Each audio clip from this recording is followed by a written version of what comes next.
Yan guys, mga kabaro and friends, grabe, baha po dito sa may Taytay. Bakit po kaya? Sa tindi na po ng baha. Grabe, ayan no.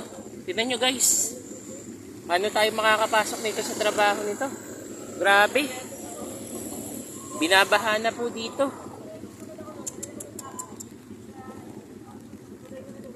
Kaya pala heavy traffic po dito mga kabaro and friends. Ayan, nakikita po natin yung sitwasyon. Baha na po. Malalim. Grabe, ayan po oh.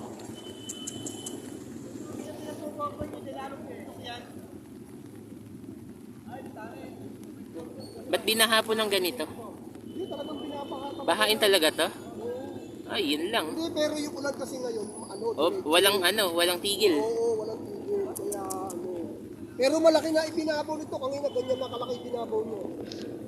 Pero dun kaya malalim na? Doon sa may tapat na yung CBA, hanggang hita rin. Mababa na. Mababa, yung pinakamababa sa lahat. Ayun na, may dadali ng jeep oh. May dadaan na po ng jeep. Ay guys, ingat na lang po sa pagpasok. Ayan, hindi na po natin kaya. Hindi po kaya ng sasakyan to. Naku po, bahang-baha na po dito guys. Nakakatakot.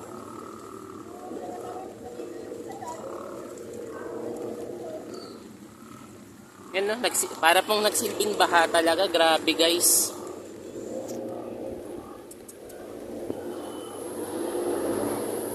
Ayan po oh. Nakita po natin bahang-baha po talaga. Hanggang hita daw eh. Ako po. Lord, gabayan nyo po kami. Bahain po dito guys. Ayan, ingat-ingat tayo. Sabi po. Kung nangyayari sa klimang ito guys, kawawa.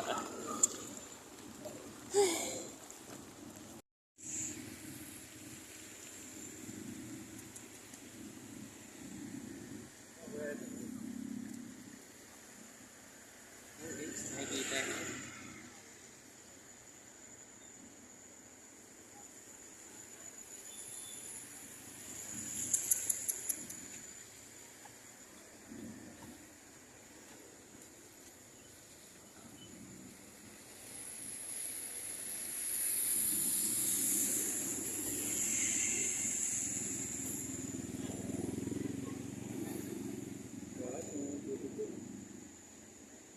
Yun yung bahay yun na binahan.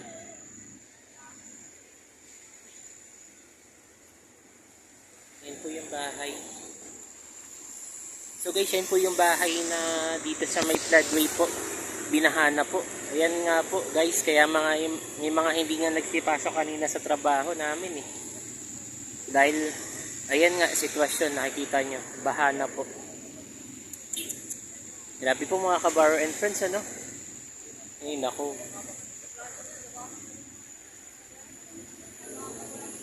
Sana Lord, humupa po yung baha.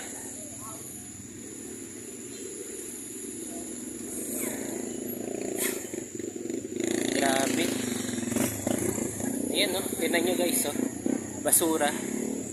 Ang daming basura. Eh, grabe.